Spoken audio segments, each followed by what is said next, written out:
Guys, welcome live here to Racing Hotspot off-season, I guess you could say. I'm your host, Devin Poslusny, as always. Now, this is a special show because we are going to break down the new chase format.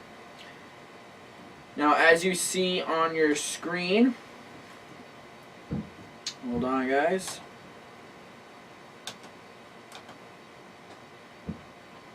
There's your 16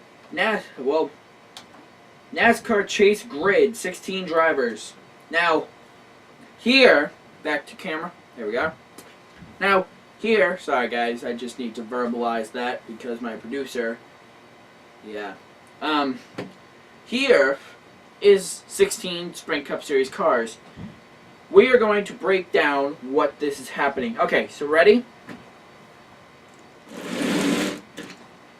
Kyle Busch goes out to the Daytona 500. He wins it. Boom. You're automatically in. Tony Stewart then wins at Vegas. Boom. You're automatically in. Brian Vickers wins at New Hampshire in July. Boom. He's in. All of these other drivers win at some point in the year. Granted, there are repeats, of course, like Kyle Busch could win 5, and Jimmy Johnson could win 7, and etc.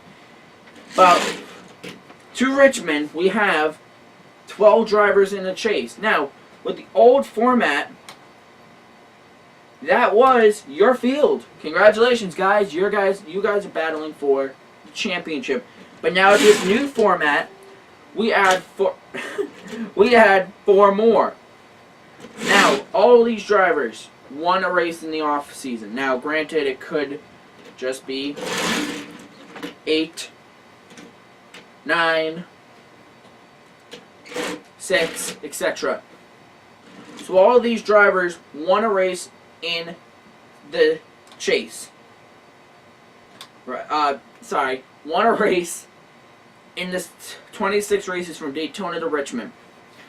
The rest of these guys are the best finishing in the standings. So we're still going to have the point standings, but this is how it's going to go. Ready? This is how I'm just making this up. Your point standings go. It goes Kyle Busch, Ryan Newman, Jeff Gordon, Clint Boyer, Trevor Bayne, Dale Earnhardt Jr., Greg Biffle, etc. Now, what they'll do is they'll take that standings and they'll look at the drivers that have already won and remove them from the standings. When they do that, the drivers that are left, the amount of drivers that need to be filled, they'll go that many drivers down and add them. So, congratulations guys, you're in the chase. 16 drivers. You guys all now have a chance to win this championship. Now, of course, NASCAR is not just going to give you a free mulligan without doing something to mess you guys up. Now, I don't mean that in a bad way, Brian France, there we go. Now, it goes like this. There's a challenger round, a contender round, an eliminator round, and a championship round. So, 4 different rounds. Ready? This is how it goes. Round 1 is Chicago, New Hampshire, and Dover. That is the eliminator round. Challenger round, my apologies. So, driver, you guys finish your race. They look at the results. The top 12 out of the 16 drivers will advance. So they'll go through and they'll go, Kyle Busch won. He's moving on. Vickers finished 5th. He's moving on. Keselowski finished 9th. Danica Patrick, way off my, that's a possibility, but I don't know. I'm just making up stuff to help you guys. She's in 15th. Newman, etc. You can get the point. Now, after all of this happens, they narrow it down to 12. The 4 remaining drivers, they now see themselves looking from the outside because they are done for their season championship hopes. Now granted, these guys could win a couple more races, but they are X'd out of the championship run. Now, they're done. You got 12 cars for the contender round. That includes Kansas, Charlotte, and Talladega. Now, contender round is just like round 1. After, by the way, if you were to win any of these rounds out of the drivers that are in left, so like with the 16, in Chicagoland, if you won a race, you automatically advance to round 2. And you win a race at New Hampshire, you automatically advance to round 2, etc. So, the contender round. At Kansas, who's a good Kansas driver here? First person that comes to my mind is Jimmy Johnson. He wins the race at Kansas. Boom, you're in round 3 automatically. Charlotte. Brad Keselowski won there last year, so he's moving on to round 3. And Talladega. Really? It's anybody's race at Dega. So I'm just going to say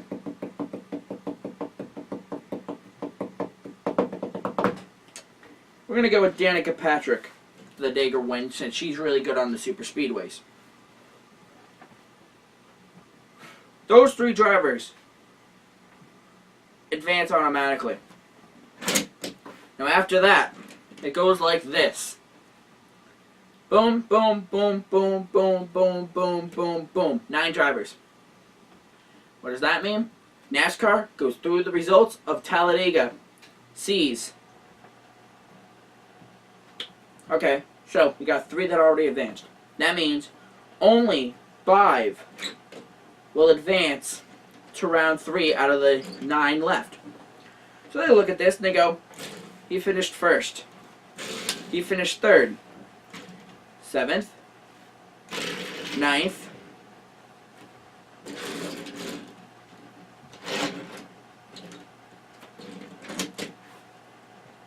Alright. He finished 11th. And he finished 12th. So now we're down to 8.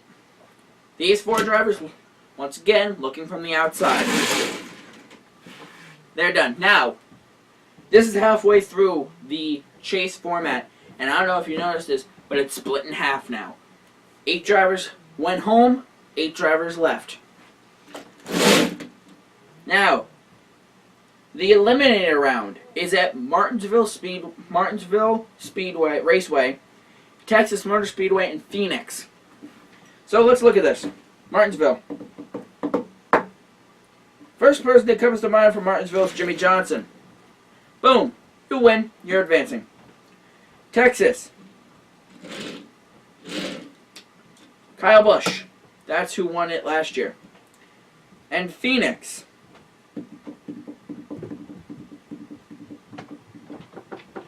Looks like Brad Keselowski, not Kurt Busch. Now that means there's 3 out of the 4 that advance. These 5 now are battling for 1 position. Now, first of all, at a Martinsville, Texas, or any of the other races, if we have Jimmy Johnson that wins Martinsville and Texas, and then only Kurt Busch wins at Phoenix, Brad Keselowski wins at Phoenix, sorry, that's fine. Now, Jimmy Johnson wins all 3 races in the eliminator round. That doesn't get him the automatic championship. It just basically secures his spot and gives these guys more opportunities. That's what happens throughout the entire time. So let's flash back to this recent chase. Matt Kenseth won at Chicagoland and then won at New Hampshire. I don't have him up here.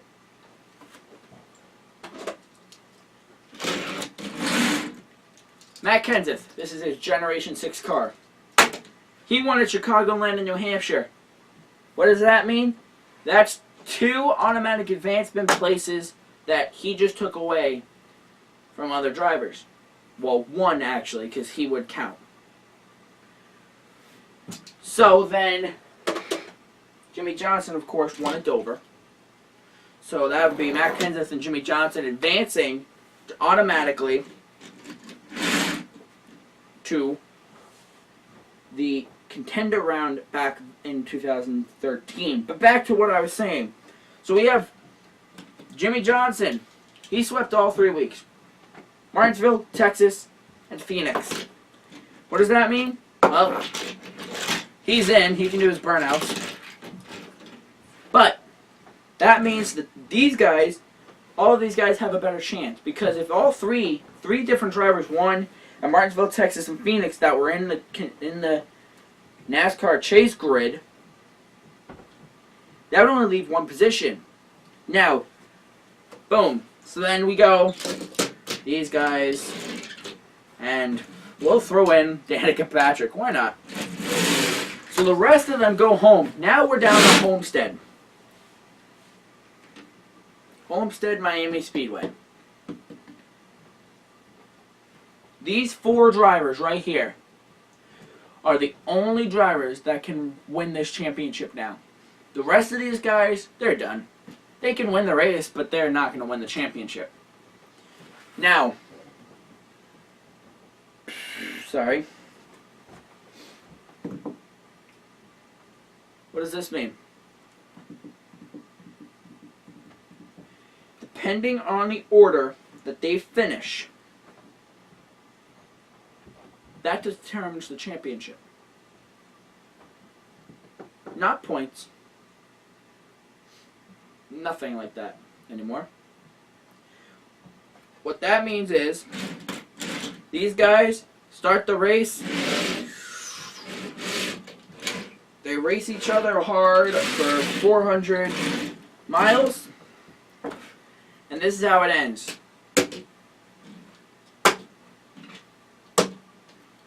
Actually,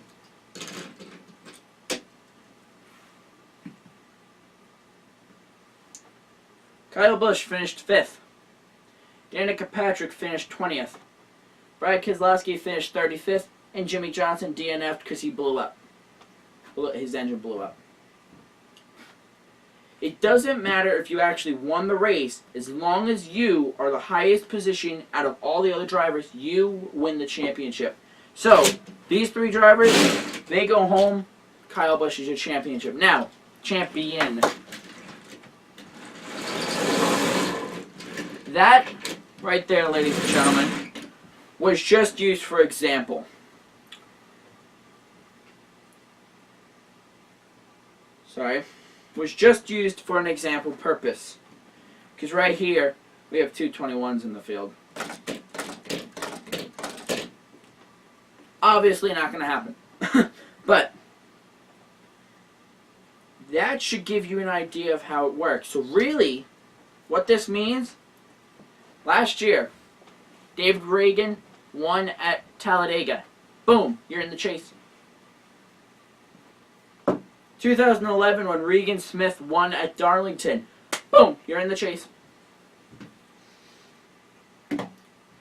Any other out-of-nowhere drivers that usually never win are now automatically in the chase battling for the championship. So, I watched NASCAR Race Hub earlier today, and this is how they said it. You drivers who really, really, really want to be in that chase, win early. Because if we look at the 2014 NASCAR schedule,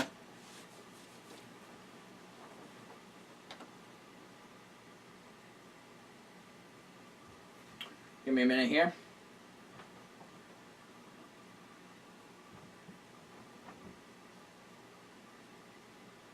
Scroll down to the chase.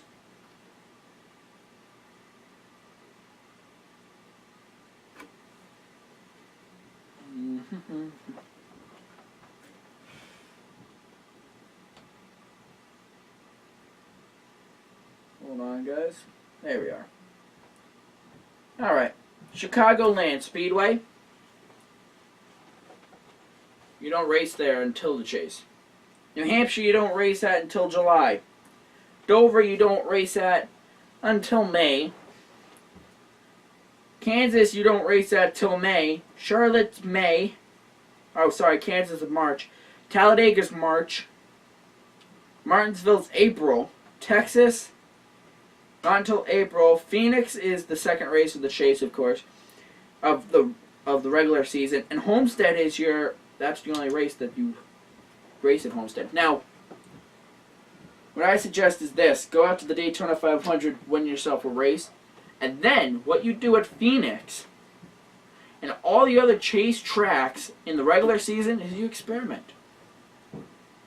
You know that as soon as you won that race, boom, you're in.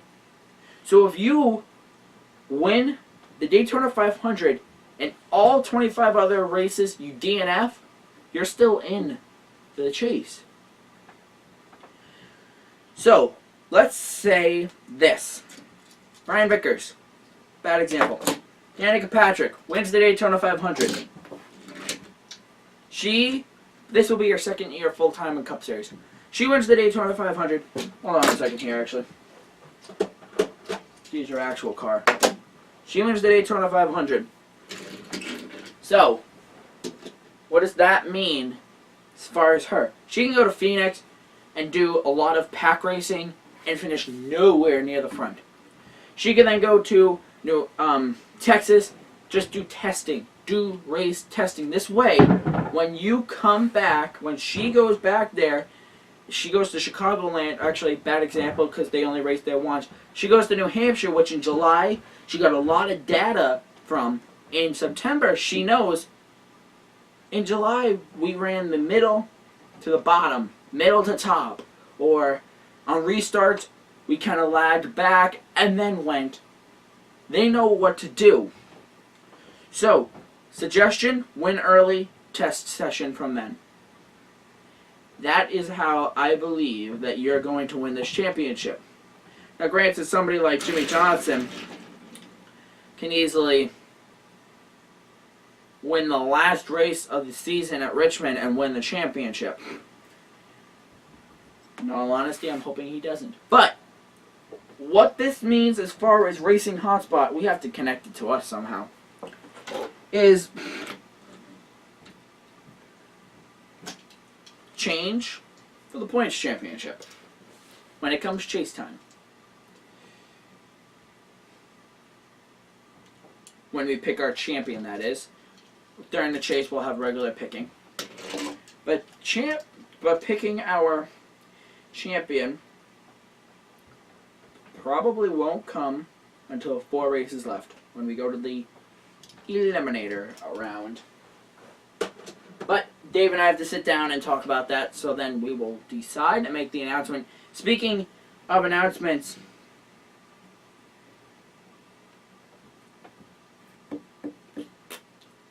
later tonight,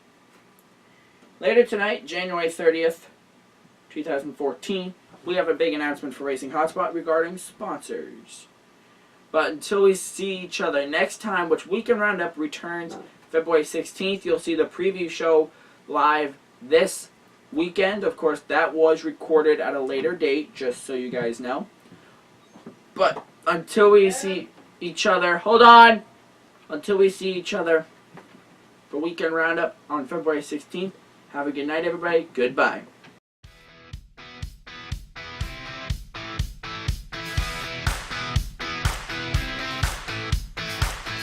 Little girl, you like it loud. Come alive in the middle of a crowd. You wanna scream, you wanna shout. Get excited.